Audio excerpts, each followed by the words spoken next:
14 तारीख में हमारी स्ट्राइक है। कमेटी आपकी पूरी अपने जद्दोजहद में लगी हुई है। हम लोगों ने आज कई जगह राउंड किया है। जहाँ भी डिपार्टमेंट में जाते हैं लोगों के अंदर डर बहुत देख रहा हूँ कि हमारे चेयरमैन कह देंगे तो हम आ जाएंगे, आप उनसे कह दीजिए। ये चीजें नहीं होनी चाहिए। आप अपने दिल से डर निकालें। जब डर नहीं निकालेंगे तो आप यहाँ नहीं आ पाएंगे। अगर आपकी मीटिंग ही सक्सेस होगी जब आप कामयाब हो पाएंगे। आप डरते रहिए, एक दिन अब आपकी सर्विस ही खतरे में है। जब आपकी सर्विस नहीं बचेगी, आपके एक दिन की तनख्वाह कट रही है, आप उसमें डर रहे हैं, या सेल लग रही है उसमें डर रहे हैं, उससे डरने कोई वो नहीं है। आपको बाहर निकलना होगा। चेयरमैन और ये इनसे तो हम लोग निपट लेंगे बाद में जो भी होगा। आप लोगों को यहाँ आना है, इसे सक्सेस बनाना है। अगर आपकी ये जनरल बॉडी, आपकी स्ट्राइक कामयाब नहीं हुई तो ये समझ लीजिए आपका तमाम मामला खतरे में है। आपको सबको निकल के आना है। कोई भी हेड कहे, कोई भी कुछ कहे, हमारे भी हेड है, सब कह रहे हैं, लेकिन हमें पहले यहाँ आना है। कोई हेड कुछ नहीं होते। ये मतलब कि वो होते हैं अपना काम करेंगे। 2 साल का हेड है और अपने बेवकूफ बना के चले जाते हैं। आपके मसाइल जहाँ रहते हैं वहीं के देहों की तो रह जाते हैं। आप इन चीजों पर गौर न करें। आप अपनी स्ट्राइक को कामयाब बनाएं। स्ट्राइक आपकी कामयाब रहेगी तो इंशाल्लाह आपके मसाइल हल होंगे, क्योंकि आपकी ताकत ही इंतजामिया को झुका सकती है और हरा सकती है। और मेरी बस यही दरखास्त है कि आप लोग अपने इत्तेहाद को कायम रखें और इत्तेहाद में रहें। जैसे भी कोई कॉल होती है, आप लोगों की तादाद हमारी ताकत है। इंशाल्लाह इन्हें हम बता देंगे, हरा भी देंगे। ये ऐसे नहीं है कि ये बहुत ताकतवर है, ये जो चाहेंगे कह लेंगे, ऐसा कुछ नहीं है। इंशाल्लाह वही होगा जो कानून के दायरे में होगा, वही माना जाएगा। ये कोई प्रेशर नहीं दे सकते, न कोई हमें दबाव दे सकता है हमारे लोगों पर। हम आए तो एतवार से तैयार हैं इनसे लड़ने के लिए। ठीक है साहब, अब मैं मसूद साहब से दरख्वास्त करूंगा वो आए और ख्यालात का इजहार करें। अस्सलाम वालेकुम।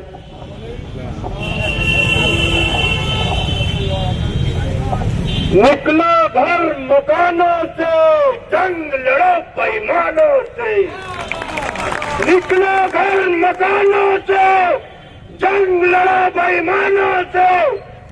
और 14 तारीख को आम हड़ताल का जो ऐलान इस मंच से और इस कमेटी द्वारा किया गया है, 14 तारीख को आप दिखाइएगा कि बेईमानों के खिलाफ आप हैं, ईमानदारों के साथ आप हैं।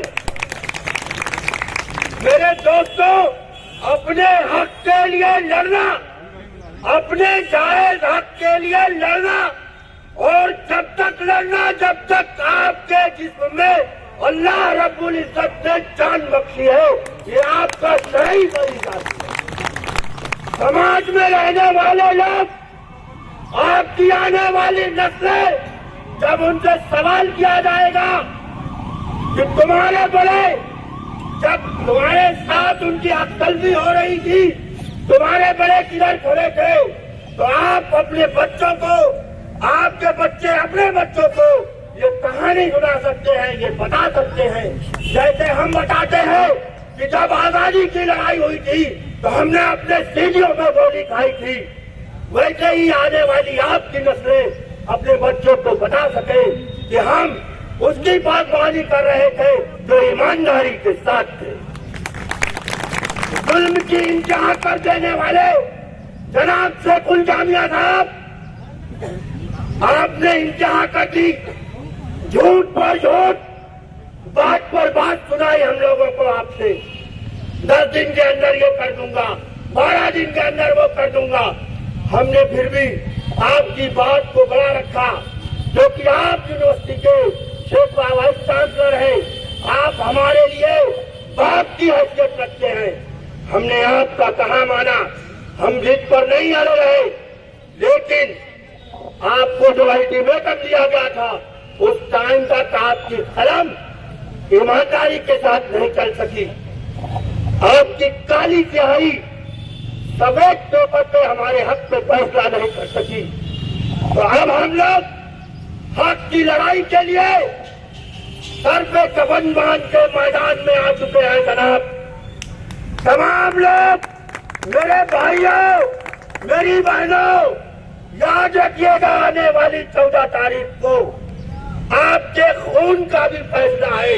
ये आपका खून साफ और शफाफ है। आप ईमानदारी के साथ है। आप उस आखिरी नबी की उम्मत है जिसने ईमानदारी के परचम को, जिसने हक और इंसाफ के परचम को दुनिया और जहान में रोशन किया है। मेरा कोई पॉलिटिकल पॉलिटिकल गेम नहीं है मेरा, मैं पॉलिटिक्स का आदमी बिल्कुल नहीं हूँ। लेकिन जब जब हक की बात आएगी, जब जब इंसाफ की बात आएगी, तो मैं ये साबित करूंगा कि मेरे रगों में दौड़ने वाला खून मेरे बाप ने हलाल की कमाई से खिलाया। बेईमानों का साथ देने वाले लोग, जो लोग बेईमानों का साथ दे रहे हैं, 14 तारीख को यह फैसला हो जाएगा कि आपकी रगों में, बेईमानों की रगों में दौड़ने वाला खून हराम का है। हराम कहा तो आप बने और बने हैं। और चमचो, इंतजार करो, बताऊंगा, बताएंगे ये लोग कि हक की पासबानी कैसे की जाती है। ये लोग 14 तारीख के बाद बताएंगे। आप तो डेपुटेशन पर आए थे, आप तो यूनिवर्सिटी की फलाह बहबूदी की बात करने आए थे। आप भी एक्टिव वाइस चांसलर थे जनाब, आपको भी बड़ा सोच समझ कर बनाया गया था कि फलाह और बहबूदी का काम करेंगे। लेकिन दफा राजकारणियों के चक्कर में, दफा लोगों के चक्कर में आपने यूनिवर्सिटी के तमाम काम को दम करके रख दिया, एक कूड़ेदान का डब्बा बना दिया। आप न जाने किसकी खुशनुदी हासिल करने के लिए काम किए जा रहे हैं। अरे मेरे भाइयों, हम गरीब लोग हैं, हम सताए हुए लोग हैं, हमारी खुशनुदी हासिल कीजिए। दुनिया तो दुनिया, आखिरत में भी अल्लाह कामयाब कर देगा। लेकिन नहीं, कलम जो है, आपकी कलम की रोशनाई काली है। सफेद कागज में शफाफ तरीके से आप लिखने की हैसियत नहीं रखते। तो मेरा जो शेर पहले दिन था वो आज भी है कि कुर्सी है तुम्हारा, जनाजा तो नहीं है। कुछ कर नहीं सकते तो उतर क्यों नहीं जाते। जोक की तरह चुप के बैठे। साथियों, मसूद भाई की बात से मेरे ख्याल से आप सब इत्तेफाक रखते होंगे। बस दो बातें आपसे जरूर करूंगा कि इस वक्त क्या हमारी नौकरी से ज्यादा कोई इम्पोर्टेंट टॉपिक हमारे पास है या इम्पोर्टेंट कोई काम है? ये पूरा हमारे फ्यूचर का सवाल है। अब उसमें अगर आके कोई साथी ये कहता है कि भैया 14 तारीख में आप लोग आ जाना और हमें हमारे डिपार्टमेंट से निकाल के ले जाना, ताकि कैमरे में ये आ जाए कि वो लोग आए थे और हमें निकाल के ले गए, ताकि वो अपने चेयरमैन, अपने प्रोवोस्ट, अपने हेड से कह सके कि सर मैडम हम तो नहीं जा रहे थे, वो लोग आए तो हमें मजबूरी जाना पड़ा। अरे भाई, तुम्हारी नौकरी का सवाल है और तुम चमचागिरी करते करते उम्र गुजर गई। अब नौकरी खतरे में है। 31 दिसंबर को नौकरी खत्म भी हो सकती है और तुम अभी भी ये सोचे पड़े हो कि कोई तुम्हें आए और निकाल के ले जाए, तुम खुद से नहीं आओगे। अरे भाई, जब तुम वहां चाहोगे ही नहीं डिपार्टमेंट, तो डिपार्टमेंट खुलेगा ही नहीं। आप तो निकलो सीधे सीधे और सीधे 14 तारीख को यहाँ आ जाओ। 14 तारीख को सीधे आप लोग यहाँ पे आ जाओ, बात खत्म। किसी हेड की, किसी की कोई टेंशन ही की बात नहीं है। क्योंकि देखिए, 14 तारीख में स्ट्राइक 100% सक्सेस बनानी है। अगर आपकी स्ट्राइक सक्सेस नहीं हुई तो आप नहीं जीत रहे। स्ट्राइक सक्सेस होगी तभी आप जीतेंगे।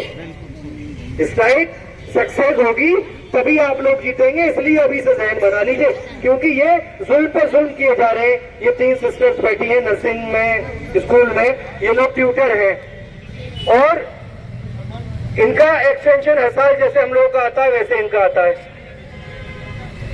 लेकिन इस बार क्या किया कि जैसे असिस्टेंट प्रोफेसर की सिलेक्शन कमेटी होती है वैसे इनकी पोस्ट एडवर्टाइज कर दी।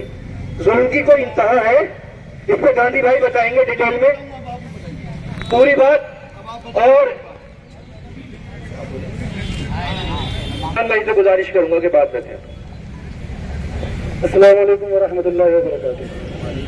भाई, सबसे पहले हमारे दोनों भाइयों के लिए, साकिब भाई और शबाब भाई के लिए तालियों से हौसला अफजाई। देखिए, रोज यहाँ हम सब लोग शाम में इकट्ठे होते हैं और हर बार यही बात की जाती है कि हमें अपनी स्ट्राइक को कामयाब बनाना है। मैं आपको एक छोटी सी चीज आज फिर बता देता हूँ कि हम लोगों के साथ क्या क्या हो रहा है और क्या क्या हो सकता है। आज एक एडवर्टाइजमेंट निकला है जनरल ट्यूटर के लिए, जबकि वो नॉन टीचिंग की पोस्ट है और लोकल उसकी सिलेक्शन कमेटी करा रहे हैं।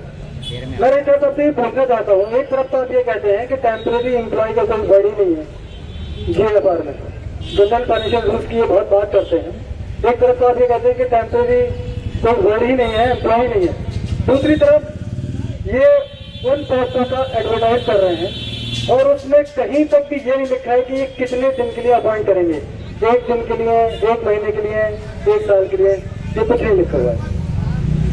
तो मैं इस चीज को ये आपको क्लियर करने चाहता हूँ। ये बात मैंने आपके सामने इसलिए रखी है कि आज सिर्फ जनरल ट्यूटर के लिए पोस्ट एडवर्टाइज हो रही है लोकल सिलेक्शन कमेटी, कल आपकी बारी है। और अगर आप 14 तारीख की स्ट्राइक को अगर कामयाब कर लेते हैं तो ये मैं बता रहा हूँ, लिख कर दे रहा हूँ, ये विड्रॉ कर लेंगे, वरना फिर अगला नंबर आपका भी है। और उसमें कुछ बड़ी नहीं कि इसमें तो खैर इन्होंने स्केल खोला है, आपको फिक्स पर कर दिया जाए। अपने हक के लिए आप लोग निकल कर आइए। बार बार इस मन से ही आप लोगों को बताया जा रहा है। देखिए, हम जो लोग इस व्हाइट हाउस में काम करते हैं और इसके बावजूद यहाँ खड़े होकर इनके अगेंस्ट बोलते हैं, क्या हमारे पर प्रेशर नहीं है? आप लोगों के अंदर भी मैं यही हिम्मत देखना चाहता हूँ जो हमारे कमेटी मेंबर्स के अंदर है। हर आदमी को बाहर निकलकर आना पड़ेगा, अपने हक के लिए लड़ना पड़ेगा, वरना ये आपको कुचल देंगे। आप इनकी नजर में बिल्कुल कीड़े मकोड़े हैं और उसकी मिसाल ये है कि आज 45वां दिन है और आपकी किसी एक बात पर इन्होंने लपैट नहीं कहा। आज भी हम वहीं के वहीं बैठे हुए हैं जहां हम 24 तारीख को बैठे थे। तो इन चीजों को जहन में रखते हुए मैं आपसे गुजारिश करता हूं कि जब आप अपने ऑफिस के लिए निकले सुबह, तो ऑफिस में जाकर सीधे यहाँ आए 14 तारीख में, और 8 बजे से पहले, उस दिन भी मैंने ये कहा था कि 8 बजे से पहले यहाँ पर आप लोग आ जाएं और अपने जितने भी कलीग्स हैं उनको फोन भी करें कि भाई मैं निकल रहा हूँ, तुम्हें लेने आ जाऊँ या तुम मुझे लेने आ रहे हो।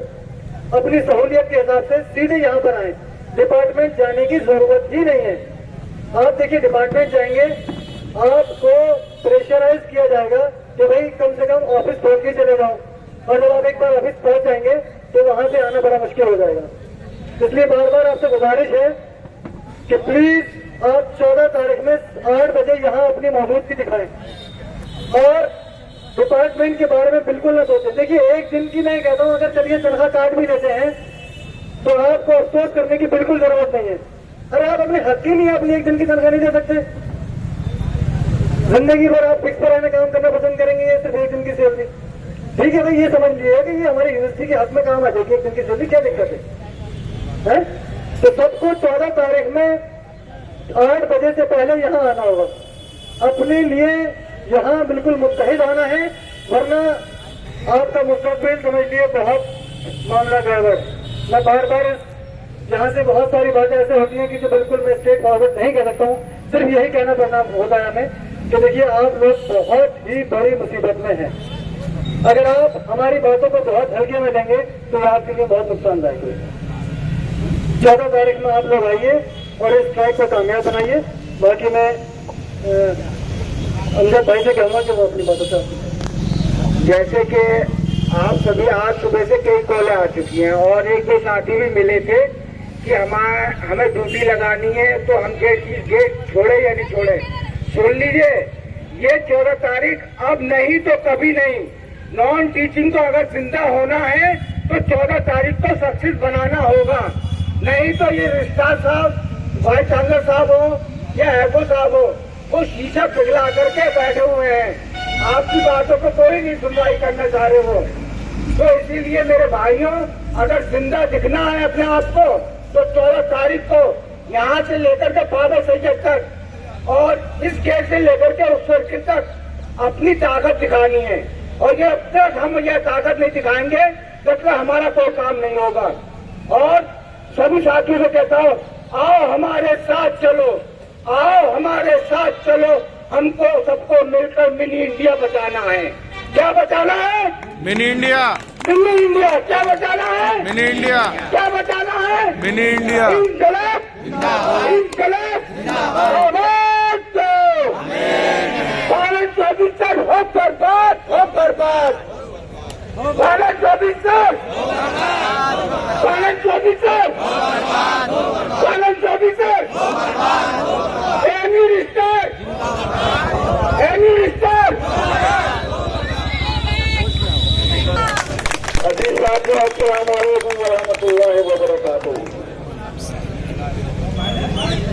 देखिए, पहले तो मैं ट्यूटर का फंडा क्लियर कर दूं, क्योंकि ये 4 है और 4000 पर भारी हैं। इनकी जो प्रिंसिपल है वो नंबर 2 से एजुकेटिव काउंसिल की मेंबर है, क्योंकि प्रिंसिपल की कोई पोस्ट सैंक्शनड नहीं है और न ही पैरामेडिकल के प्रिंसिपल की पोस्ट सैंक्शनड है और न ही डेंटल कॉलेज की प्रिंसिपल की पोस्ट सैंक्शनड है। आपके एक्ट में जो लिखा हुआ है और जो स्टेट्यूट में लिखा हुआ है वो प्रिंसिपल लिखा हुआ है परमानेंट। तो जो गवर्नमेंट ऑफ इंडिया ने प्रिंसिपल की पोस्ट सैंक्शन करी है उन्हीं में से ईसी का मेंबर होगा, लेकिन वो 100% नंबर 2 से। कोर्ट में केस चल रहा है पैनल का, 18 तारीख उसमें मुकर्रर है। उसमें हमने अपना CRR और जो 13 अप्रैल 2022 को वाइस चांसलर ने 19(3) से अप्रूवल दिया है वो भी हमने एफिडेविट लगा दिया और इनके जो वोट पड़े हैं हमने उन्हें भी बता दिया है। इनसे सवाल जवाब हुए कि कौन कौन लोग थे और किस किस ने वोट कास्ट करा। ये कुछ भी करते रहे, ये कुछ भी करते रहे, हम अपनी जगह जो हमें काम करना है हम वो काम कर रहे हैं।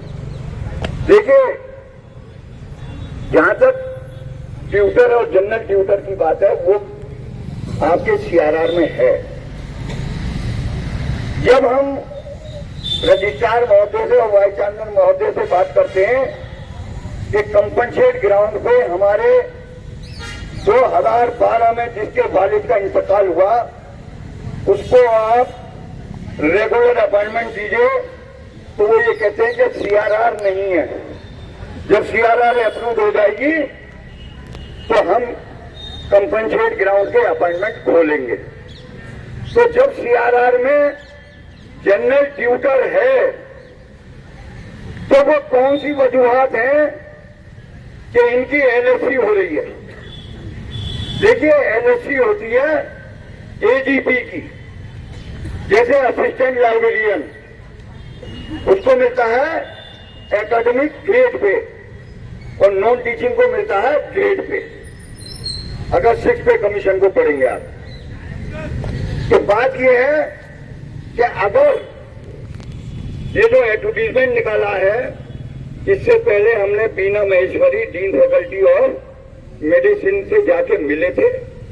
हमने उन्हें बताया था कि देखिए आप LSC नहीं कर सकती और अगर आप LSC करेंगी तो फिर इन पे टीचर के कानून लागू होंगे, फिर ये वेकेशन की भी हकदार होंगी, फिर ये स्टाफ क्लब की भी मेंबर होंगी, फिर ये वो सारी फैसिलिटी जो टीचर को मिलती है फिर वो इन्हें भी मिलेगी। ये नहीं होगा। अब तक इनकी जब तक ये कॉलेज नहीं था, स्कूल था, नर्सिंग स्कूल, ये 10-15 साल से काम कर रही है। कॉलेज बन गया, इनकी सर्विस स्कूल से ट्रांसफर हो गई कॉलेज में। तो जब कॉलेज में ट्रांसफर हो गई और क्वालिफिकेशन ये फुलफिल करती हैं, इनका एडवोकेशन से अपॉइंटमेंट हुआ है, तो आज ये कौन सी ऐसी नौबत आ गई कि इनका LSC करना पड़ रहा है। रूल ये है टीचर्स में कि 3 लगातार अगर कोई LSC से फेस करके अपॉइंट होता है तो तीसरी LSC में वो टिल फर्दर ऑर्डर हो जाता है।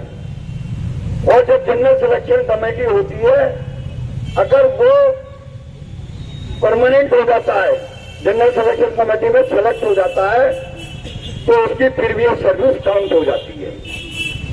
लेकिन अगर वो नहीं होता है तो उसका टिल फर्दर ऑर्डर खत्म हो जाता है। तो अगर टीचर्स के कानून के तहत तारीफ ये है कि जाहिलों का दौर है, ये बिल्कुल जाहिलों का दौर। पोस्ट का एडवर्टीजमेंट होता है, उसके इंस्ट्रक्शंस में 3 नंबर पढ़ लीजिए आप। 3 नंबर क्या कह रहा है?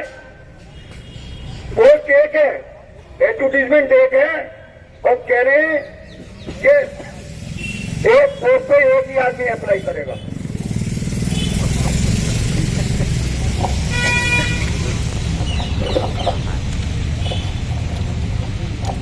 ये कह रहे हैं separate application form to be filled for each post. Post निकालने एक, और इंस्ट्रक्शन में कह रहे हैं कि separate application form are to be filled for each post. अगर ईच पोस्ट से क्या 150 पोस्ट है? अगर ट्यूटर की तुमने एक एडवर्टीजमेंट निकाला, इसमें प्रिंसिपल होता है, लैब असिस्टेंट होता, ये होता, तो समझ में आ रही थी।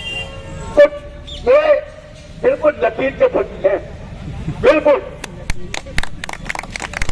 इन्हें यही नहीं मालूम कि हम इंस्ट्रक्शन कर दे रहे। पोस्ट का टेन्योर होता है एडवर्टीजमेंट का, ये 1 साल के लिए रखा जाएगा, ये 6 महीने के लिए रखा जाएगा, ये टिल फर्दर ऑर्डर देगा। इसमें कोई टेन्योर नहीं है। क्या आपकी एलएससी 1 साल के लिए हो रही है? देखो, इनका भी कोई हाल होना है जो स्कूल टीचर का हुआ। उसके बाद नंबर तुम्हारा है। ये बिल्कुल मैंने उस दिन कहा था ना कि मुर्गी के दरमे में से एक एक करके काट रहा है, तुमने अभी तक बच गया। बचा कोई नहीं है इसमें। नंबर से कहना स्कूल टीचर का एलएससी होती है स्केल के ऊपर, और जब अपॉइंटमेंट लेटर मिलता है तो वो कॉन्ट्रेक्चुअल मिलता है। और कॉन्ट्रेक्चुअल में ये कह दिया जाता है कि अगर नौकरी लेनी है तो पहले साइन कर दो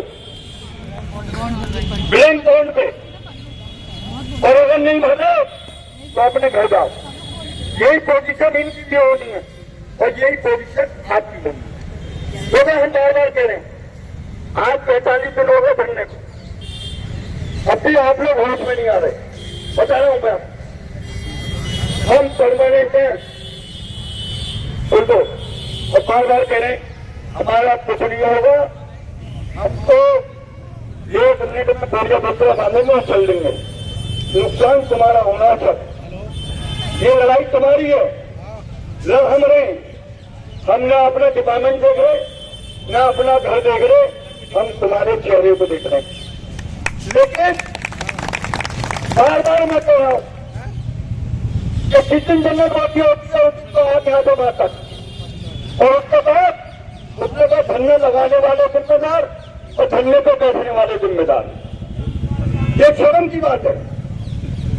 देखिए, 14 तारीख की हड़ताल ये तय करेगी कि आपका मुस्तकबिल क्या होगा इस यूनिवर्सिटी में। ये बता रहा हूं मैं पहले, अगर जरा सा भी ढील का पेट उड़ाया तो पतंग हाथों से कटेगी। बता रहा हूं मैं बार बार ये आगाह कर रहा हूं, हमारा काम है कि जो नुकसान होने जा रहा है उससे आपको बचाएं। लेकिन जब तक आप अपने नुकसान को बचाने में शामिल नहीं होंगे तब तक हम कुछ नहीं कर सकते। फिर मत कहना, देखो एक मिसाल है ना कि पुड़िया चुप के खेत बचता हुआ खाएगा, तो फिर हमसे मत कहना। हालात बहुत खराब है, बहुत। आज हम तीनों ईसी के मेंबरों से मिले, मुराद साहब जरा बिजी थे, शमीम साहब से मिले, मोइन साहब से मिले, मुशर्रफ साहब से मिले, और पॉलिटेक्निक भी गए, हम एसएन हॉल भी गए, बीबी फातिमा भी गए। हम कोई जगह नहीं छोड़ रहे। डेंटल कॉलेज भी गए, और डेंटल कॉलेज में प्रिंसिपल से भी गई है, क्योंकि वो ईसी के मेंबर की अलग नंबर होते लेकिन हैं। हमने उन्हें भी बता दिया, देखिए हड़ताल टोटल आप पे डिपेंड है। मेरी एक बात समझ में नहीं आता कि जब हम डिपार्टमेंट में जाते हैं किसी, तो वहां का स्टाफ बजाय ये कहने से हम आपके साथ हैं, हमारे चेयरमैन से बात कर दीजिए। अगर चेयरमैन से तू बात नहीं कर सकता तो हम क्या करें? गुलामी तू कर रहा है, अबे हम तुझे गुलामी की जंजीर से बाहर जाना चाह रहे हैं, लेकिन कल को फिर ये कहियो कि परमानेंट हो गए। अरे हमारे तुम नाज नहीं भरवाओगे।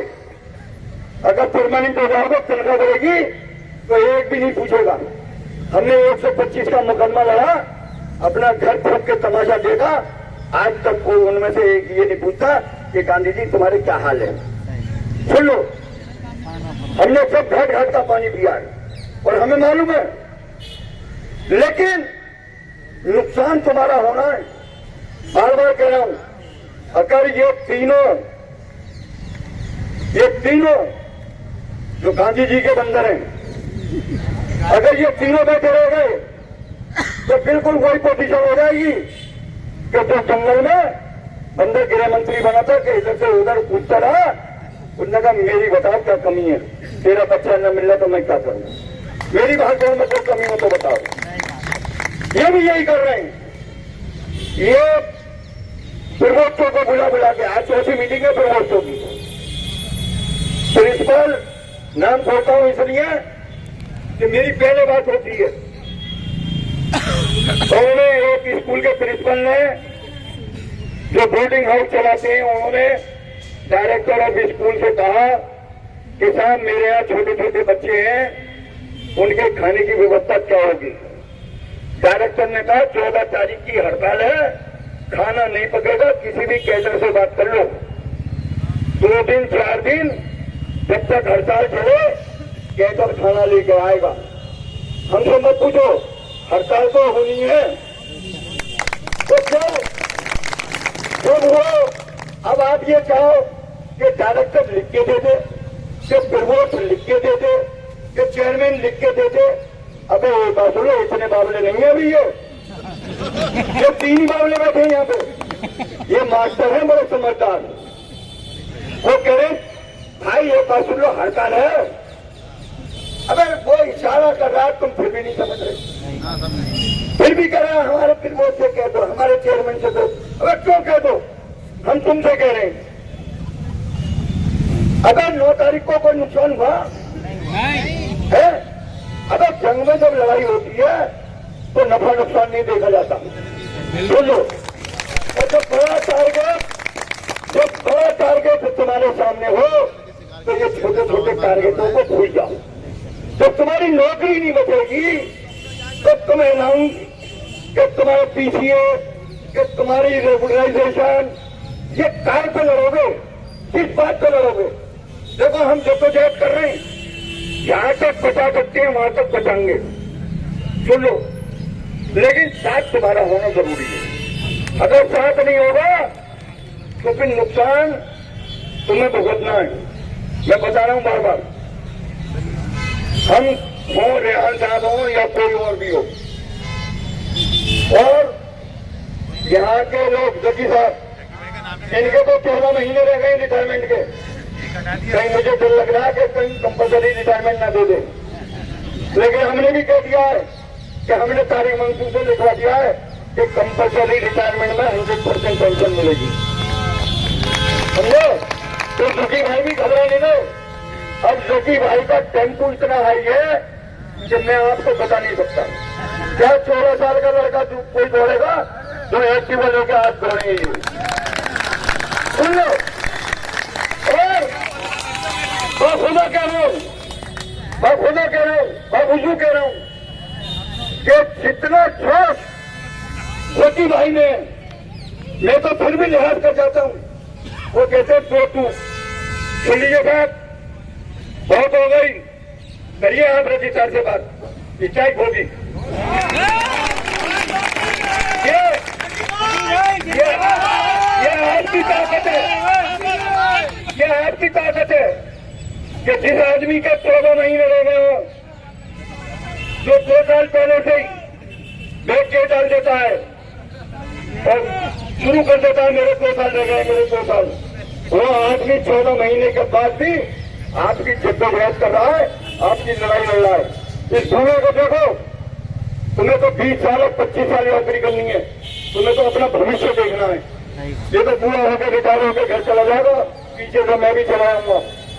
लेकिन मुस्तकबिल तुम्हें देखना है। हम तुम्हारा मुस्तकबिल देखना चाहते हैं। जैसे एक मालिक दादा को अपने पोते से ज्यादा प्यार होता है बली औलाद से, क्यों? तो उसे मूल से ज्यादा प्यास में दूर रहता है। तो हमारी जनरेशन है, हमारे बच्चों का भविष्य क्या होगा, हम इस मुहिम को लेकर चल रहे हैं। तो कल को देखो, बहुत आसान है कहना कि थोड़ी के पैसे हो जाएंगे, तनख्वाह बढ़ जाएगी, भूल जाओ। 4000 हो, 220, तुम्हारे सामने हर चीज की मिसाल है। मैं बता रहा हूं कि सरकार ने 220 पोस्टें कॉन्ट्रेक्चुअल दी आउटसोर्स ट्रामा सेंटर में। सरकार ने कहा 220 की जगह 110 करो, सरकार ने कहा। और उसके बाद जब उन्होंने ठेका दे दिया तो एडवर्टीजमेंट होता है 18,000 का और तनख्वाह मिलती है 6,000 और 12 घंटे की ड्यूटी। तो 4,000 में 400 ही लगाओगे, क्योंकि 11 महीने का मैं कह रहा हूं कि इंतजामिया तुम्हारे दर में कंपनी को बुला के तुम्हें ठेके पे दे दे कि हमारे 4,000 आदमियों को रखो 1 साल के 11 महीने करके रखेगी, 12वें महीने में सबको कहता हूं फिर यही कहेंगे कि 400, 4,000 में 400 मिल जाएंगे। ये छटनी का तरीका और ठेके पे ले जाने का तरीका है। तो वो इन चीजों से होशियार हो जाओ। हम एक एक चीज में इनकी निगाह रखे हुए हैं। हम ये क्यों ला रहे हैं इसी में, हम उसे टर्न डाउन करा देते हैं। ये डॉक्यूमेंट्री बात कर रहा हूं मैं।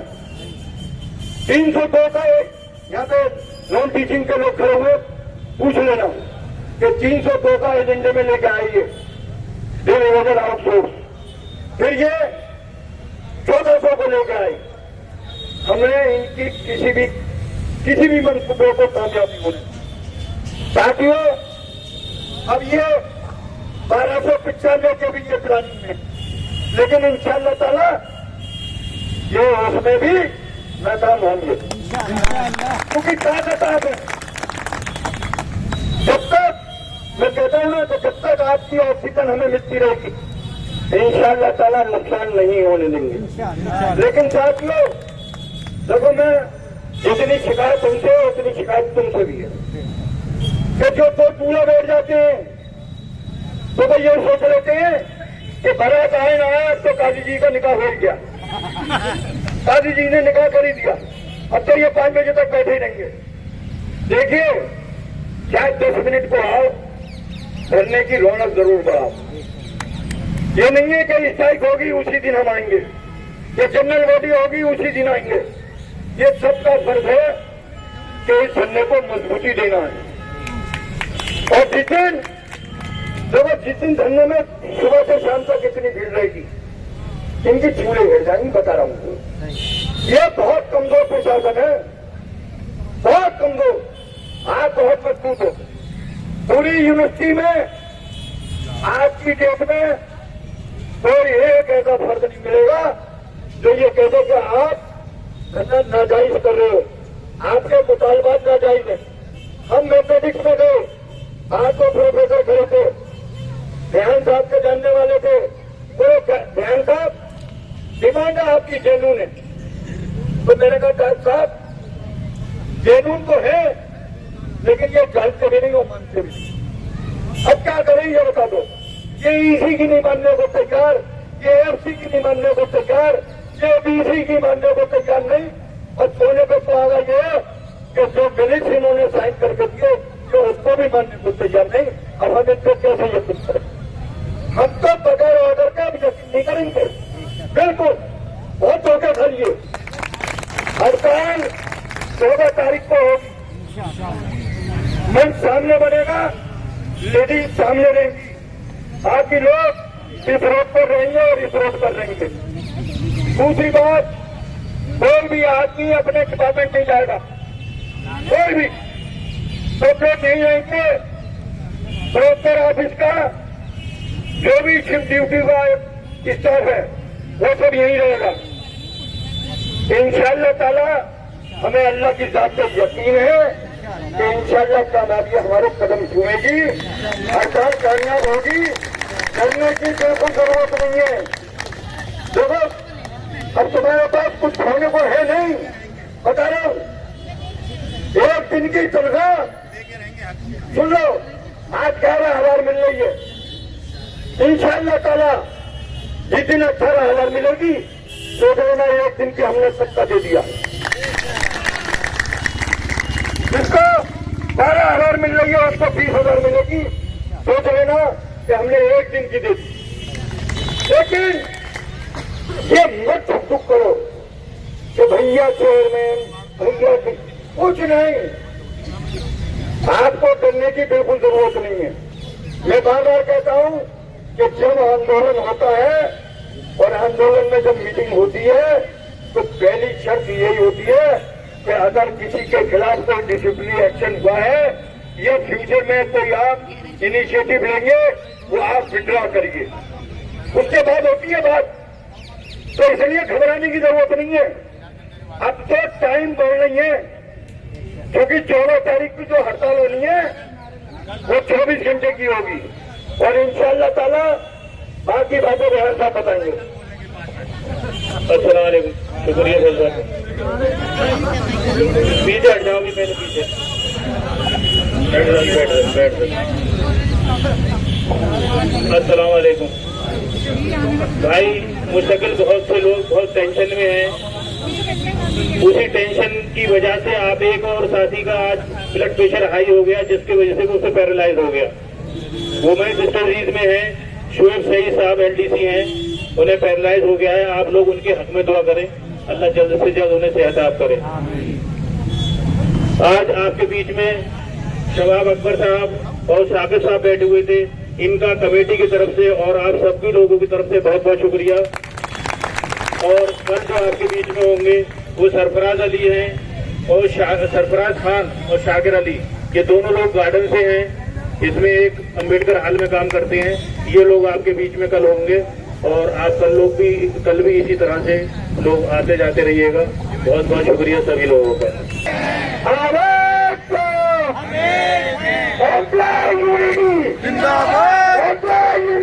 जिंदाबाद।